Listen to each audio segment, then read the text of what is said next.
성경을 펼치고 있지만 마음이 공허한 순간이 있습니다. 말씀을 읽었는데도 삶은 변하지 않고 기도했는데도 응답이 들리지 않는 것 같은 그런 시간. 어떤 분들은 성경을 여러 번 통독했고 수많은 강의를 들었고 노트에 빼곡히 정리도 했습니다. 그런데 이상하게도 삶에는 아무런 변화가 없습니다. 교회를 오래 다닌 분들 중에는 이런 고백을 하시는 경우가 있습니다. 말씀은 많이 아는데 힘이 없다고, 성경 지식은 쌓였는데 기쁨은 사라졌다고, 신앙생활이 점점 무겁고 의무처럼 느껴진다고 말입니다. 분명 하나님의 말씀인데 왜 내 삶을 바꾸지 못할까요? 왜 성경을 읽어도 변화가 일어나지 않을까요? 사실 이것이야말로 사탄이 가장 원하는 상황입니다. 성경책은 펼쳐져 있되 그 능력은 경험되지 않는 것, 말씀은 귀에 들리되 마음에는 심기지 않는 것, 지식은 머리에 쌓이되 삶은 전혀 달라지지 않는 것. 원수 마귀는 우리가 성경을 읽지 못하게 막는 것보다 성경을 읽되 그 능력을 경험하지 못하게 만드는 것을 더 좋아합니다. 오늘 이 시간 사탄이 가장 두려워하는 성경 공부의 핵심 원리를 함께 나누고자 합니다. 이것은 단순한 공부 방법이 아닙니다. 말씀이 우리 삶을 실제로 변화시키는, 그래서 어둠의 세력이 가장 막고 싶어 하는 그 비밀입니다. 하나님의 말씀이 얼마나 능력이 있는지를 보여주는 구절이 있습니다. 히브리서 4장 12절입니다. 하나님의 말씀은 살아있고 활력이 있어 좌우의 날선 어떤 검보다도 예리하여 혼과 영과 및 관절과 골수를 찔러 쪼개기까지 하며 또 마음의 생각과 뜻을 판단하나니. 이 말씀에서 주목해야 할 표현이 있습니다. 하나님의 말씀은 살아있다는 것입니다.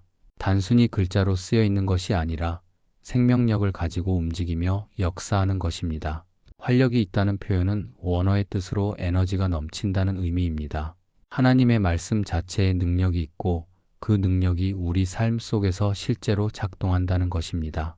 예수님께서도 이렇게 말씀하셨습니다. 요한복음 6장 63절에서 살리는 것은 영이니 육은 무익하니라. 내가 너희에게 이른 말은 영이요 생명이라고 하셨습니다. 주님의 말씀은 단순한 정보가 아니라 영이며 생명이라는 것입니다. 그리고 야고보서 1장 22절에서는 이렇게 경고하십니다. 너희는 말씀을 행하는 자가 되고 듣기만 하여 자신을 속이는 자가 되지 말라. 말씀을 듣기만 하고 행하지 않으면 자신을 속이는 것이라는 강력한 경고입니다. 이 세 구절이 오늘 우리가 깨달아야 할 핵심을 담고 있습니다. 말씀은 살아있고 말씀은 생명이며 말씀은 반드시 행함으로 이어져야 한다는 것입니다. 사탄이 가장 두려워하는 것은 무엇일까요? 우리가 성경을 많이 읽는 것일까요? 아닙니다. 사탄은 우리가 성경을 읽되 변화하지 않는 것을 더 원합니다. 그렇다면 무엇을 두려워할까요? 바로 말씀이 우리의 삶이 되는 것입니다. 여기서 핵심 원리가 등장합니다. 성경 공부의 목적은 지식의 축적이 아니라 삶의 변화입니다. 많이 아는 것이 중요한 것이 아니라 아는 것을 실천하는 것이 중요합니다. 원수 마귀는 우리가 성경 지식으로 교만해지는 것을 좋아합니다. 왜냐하면 지식만 있고 변화가 없으면 그것은 죽은 신앙이기 때문입니다. 히브리서 4장 12절에서 말씀하신 것처럼 하나님의 말씀은 우리의 마음 깊은 곳까지 찔러 쪼갭니다. 이것이 무슨 의미일까요? 말씀이 우리의 숨겨진 동기와 생각, 감정과 의도까지도 드러낸다는 것입니다. 우리는 성경을 읽으면서 나 자신의 실제 모습을 발견하게 됩니다. 많은 사람들이 성경 공부를 할 때 정보를 얻기 위해 접근합니다. 이 사건이 언제 일어났는지, 이 단어의 원어가 무엇인지, 이 인물이 어떤 배경을 가졌는지를 알아가는 것입니다. 물론 이것도 중요합니다. 하지만 이것만으로는 충분하지 않습니다. 사탄은 이런 공부 방식을 전혀 두려워하지 않습니다. 진짜 능력 있는 성경 공부는 이렇습니다. 말씀을 읽으면서 이것이 지금 내 삶에 어떤 의미인가? 를 묻는 것입니다. 하나님께서 이 말씀을 통해 나에게 무엇을 말씀하시는가? 를 구하는 것입니다. 내가 이 말씀대로 살기 위해 오늘 무엇을 바꿔야 하는가? 를 결단하는 것입니다. 이것이 바로 사탄이 가장 두려워하는 순간입니다. 말씀이 단순한 지식에서 삶의 실천으로 바뀌는 그 순간 어둠의 권세는 무너지기 시작합니다. 한 청년이 있었습니다. 그는 신학을 전공했고 성경을 여러 번 통독했으며 교회에서 성경 공부 리더로 섬기고 있었습니다. 그런데 이상하게도 그의 삶에는 기쁨이 없었습니다. 성경은 잘 알지만 말씀이 능력으로 느껴지지 않았고 신앙생활이 점점 무겁고 의무처럼 여겨졌습니다. 어느 날 그는 에베소서 5장 18절을 읽고 있었습니다. 술 취하지 말라 이는 방탕한 것이니 오직 성령으로 충만함을 받으라. 그는 이 구절을 수없이 읽었고 강의에서도 여러 번 설명했던 익숙한 말씀이었습니다. 그런데 그날 아침 그 말씀이 다르게 다가왔습니다. 성령님께서 그의 마음에 질문하셨습니다. 너는 성령으로 충만한가? 그는 멈춰섰습니다.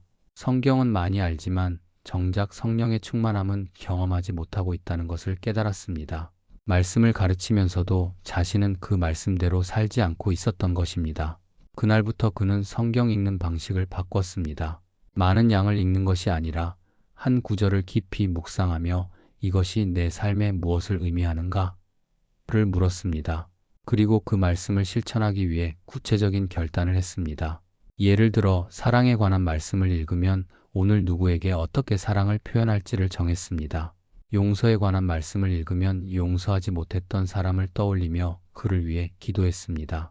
놀라운 일이 일어났습니다. 성경이 살아있는 책으로 느껴지기 시작했고 말씀이 능력으로 경험되기 시작했습니다. 똑같은 성경인데 읽는 방식이 바뀌니 삶이 변화되기 시작한 것입니다. 지금 그는 이렇게 고백합니다. 저는 성경을 많이 읽었지만 성경대로 살지는 않았습니다. 그런데 성경대로 살기 시작하니 비로소 말씀의 능력을 경험하게 되었습니다. 사도 바울을 생각해 보십시오. 그는 로마의 감옥에 갇혀 있습니다. 자유를 잃었고 사역도 멈췄으며 앞날도 불투명한 상황입니다. 그런데 놀랍게도 바울은 그 감옥에서 기쁨이 넘치는 편지를 씁니다. 빌립보서가 바로 그 편지입니다. 빌립보서 4장 4절에서 바울은 이렇게 말합니다. 주 안에서 항상 기뻐하라. 내가 다시 말하노니 기뻐하라. 감옥에 갇힌 사람이 기뻐하라고 말하고 있습니다. 어떻게 이것이 가능할까요?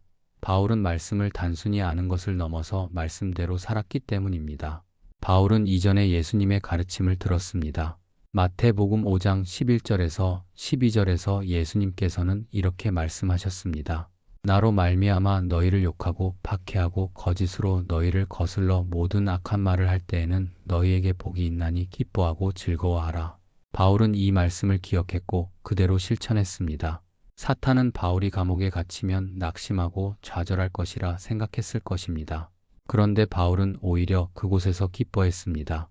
왜냐하면 그는 말씀을 삶으로 살아냈기 때문입니다. 말씀이 단순히 머리의 지식이 아니라 마음의 확신이 되었고 그 확신이 행동으로 나타났습니다. 다윗도 마찬가지입니다. 시편 119편 11절에서 다윗은 이렇게 고백합니다. 내가 주께 범죄하지 아니하려 하여 주의 말씀을 내 마음에 두었나이다. 다윗은 말씀을 단순히 읽은 것이 아니라 마음에 두었습니다. 그리고 그 말씀이 그의 행동을 결정했습니다. 사탄이 가장 두려워하는 것은 바로 이것입니다. 말씀이 우리의 마음에 심겨져서 우리의 생각과 판단과 행동을 결정하는 것, 환경이 아니라 말씀이 우리를 지배하는 것, 이것이 바로 원수 마귀가 막고 싶어 하는 능력입니다. 그렇다면 우리는 어떻게 말씀을 삶으로 살아낼 수 있을까요? 구체적인 실천 방법을 함께 나누고자 합니다. 가장 먼저 해야 할 것은 매일 한 구절을 깊이 묵상하는 것입니다. 많은 양을 읽는 것보다 한 구절을 깊이 생각하고 그것이 내 삶에 어떤 의미인지를 물어보십시오. 예를 들어 오늘 요한복음 3장 16절을 읽었다면 하나님이 세상을 이처럼 사랑하사 독생자를 주셨으니 이는 그를 믿는 자마다 멸망하지 않고 영생을 얻게 하려 하심이라는 이 말씀이 지금 나에게 무엇을 의미하는지 생각해 보십시오. 그 다음으로 중요한 것은 말씀을 개인적으로 만드는 것입니다. 성경은 모든 사람을 위한 책이지만 동시에 나를 위한 책이기도 합니다. 로마서 8장 28절에서 우리가 알거니와 하나님을 사랑하는 자, 곧 그의 뜻대로 부르심을 입은 자들에게는 모든 것이 합력하여 선을 이루느니라고 말씀하셨다면 이것을 이렇게 고백하십시오. 하나님을 사랑하는 나에게, 그분의 뜻대로 부르심을 받은 나에게 모든 것이 합력하여 선을 이룬다. 세 번째로 해야 할 것은 말씀을 실천 계획으로 바꾸는 것입니다. 예수님께서 마태복음 5장 44절에서 너희 원수를 사랑하며 너희를 박해하는 자를 위하여 기도하라고 말씀하셨다면 오늘 내가 용서하지 못하고 있는 사람이 누구인지 구체적으로 생각하고 그를 위해 기도하십시오. 막연하게 나는 원수를 사랑해야지라고 생각하는 것이 아니라 오늘 저녁 기도 시간에 그 사람의 이름을 부르며 축복 기도를 하겠다고 결정하십시오. 네 번째로 권면하고 싶은 것은 21일 동안 한 가지 말씀을 붙들고 사는 것입니다. 빌립보서 4장 6절에서 7절의 말씀, 아무것도 염려하지 말고 다만 모든 일에 기도와 간구로 너희 구할 것을 감사함으로 하나님께 아뢰라. 그리하면 모든 지각에 뛰어난 하나님의 평강이 그리스도 예수 안에서 너희 마음과 생각을 지키시리라는 이 말씀을 21일 동안 매일 아침 큰 소리로 선포하십시오. 그리고 염려가 찾아올 때마다 이 말씀을 기억하며 기도로 바꾸십시오. 마지막으로 말씀을 다른 사람과 나누십시오. 고린도후서 1장 3절에서 4절에서 말씀하신 것처럼 우리가 환난 중에 받은 위로로 다른 사람들을 위로할 수 있습니다. 오늘 받은 은혜의 말씀을 가족이나 친구와 나누고 그들을 위해 기도하십시오. 사랑하는 여러분, 이 말씀이 여러분의 마음에 깊이 새겨지기를 바랍니다. 사탄이 가장 두려워하는 것은 우리가 말씀을 아는 것이 아니라 말씀대로 사는 것입니다. 지식이 아니라 순종입니다. 머리가 아니라 삶입니다. 여러분이 오늘 이 영상을 보신 것은 우연이 아닙니다. 하나님께서 여러분에게 말씀의 능력을 경험하게 하시려고 인도하신 것입니다. 이제 결단할 때입니다. 오늘부터 21일 동안 한 구절을 붙들고 그 말씀대로 살아보십시오. 그리고 하나님께서 어떻게 역사하시는지 경험하십시오. 여러분의 고백이 다른 누군가에게 큰 힘이 됩니다. 댓글 안에 21일 챌린지 시작합니다 라고 남겨주십시오. 그리고 여러분이 붙들고 실천할 말씀 한 구절을 함께 나눠주십시오. 우리의 고백이 모여 큰 능력이 될 것입니다. 좋아요 버튼을 눌러주시고 이 영상이 필요한 분들께 공유해 주십시오. 여러분의 한 번의 공유가 누군가의 삶을 변화시킬 수 있습니다. 말씀의 능력이 더 많은 사람들에게 전해지도록 함께 해주십시오. 구독과 알림 설정도 부탁드립니다. 앞으로도 하나님의 말씀이 우리 삶을 실제로 변화시키는 내용들을 계속해서 나눌 것입니다. 여러분과 함께 말씀 안에서 자라가기를 소망합니다. 하나님 아버지, 오늘 이 말씀 앞에 서게 하심을 감사드립니다. 저희가 성경을 많이 읽으면서도 변화되지 않았던 삶을 고백합니다. 말씀을 알면서도 순종하지 않았던 완악함을 회개합니다. 지식은 쌓였지만 능력은 경험하지 못했던 메마른 신앙을 용서해 주십시오. 하나님, 이제 저희가 말씀을 새롭게 대하기를 원합니다. 많이 아는 것이 아니라 아는 것을 실천하는 자들이 되게 하여 주십시오. 성경을 읽을 때마다 이것이 내 삶에 무엇을 의미하는가? 를 묻는 자들이 되게 하시고 매일 말씀 한 구절을 붙들고 그것을 삶으로 살아내는 믿음을 주십시오. 사탄이 두려워하는 그 능력, 곧 말씀이 삶이 되는 그 능력을 저희가 경험하게 하여 주십시오. 오늘부터 21일 동안 한 구절을 붙들고 순종하며 주님께서 어떻게 역사하시는지를 목격하는 은혜를 허락하여 주십시오. 예수님의 이름으로 기도드립니다. 아멘. 사랑하는 여러분, 하나님의 말씀은 살아있고 활력이 있습니다. 그 말씀이 여러분의 삶 속에서 능력으로 역사하시기를 축복합니다. 오늘 받은 은혜를 붙들고 말씀대로 살아가는 여러분이 되시기를 바랍니다. 하나님의 은혜와 평강이 여러분과 함께 하시기를 축복합니다. 아멘.